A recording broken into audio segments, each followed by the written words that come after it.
রাস উৎসব সেটা আজকে শুধু পূর্ব বর্ধমান জেলার নয়, আমাদের গোটা রাজ্যে খুব সমাদৃত। সেই রাস উৎসবের প্রাক্কালে আজকে থানার পক্ষ থেকে এই আয়োজন করা হয়েছে।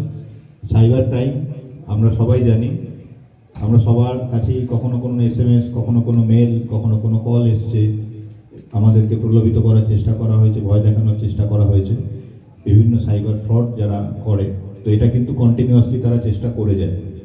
তো তার জন্য সাইবারের যে কোনো রকম সমস্যায় থানা এলে তার ডেডিকেটেড এই ডেস্ক থাকছে, সেখানে কিন্তু আমাদের টিম থাকবে এবং তারা আপনাদের যে কোনো রকম সমস্যায় তাদের যে প্রাথমিকভাবে তাদের যে অ্যাটেন্ড করার কথা সেটা তারা করবেন, এবং তারপরও যদি থানায় সমস্যার সমাধান না হয় আমাদের সাইবার PS থাকবে, তাদের সাথে তারা কোঅর্ডিনেট করে আপনাদের সাইবার রিলেটেড সমস্যাতে তারা হেল্প করবে। আর এটা ছাড়াও যেটা আছে CCTV, আজকের যুগে CCTVর গুরুত্ব আর নতুন করে বলার দরকার নেই।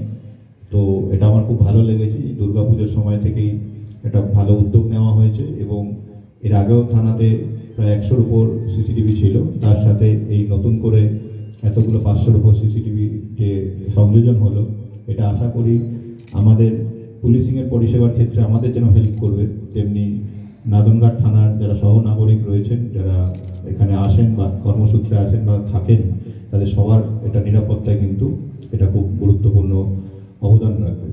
আর লাস্টে যেটা মোবাইল ফোন, আমাদের কাছে মোবাইল ফোন একটা এখন এতটাই গুরুত্বপূর্ণ যে মোবাইল ফোন হারিয়ে গেলে আমরা দিশেহারা হয়ে যাই। তো সেই মোবাইল ফোন থানা রিকভারি করে, নাদনঘাট থানাও যে রিকভারি করেছে, আজকে একটা খুব ভালো সংখ্যায় মোবাইল ফোন তারা সহনাগরিকদের কাছে ফিরিয়ে দিতে পারছে।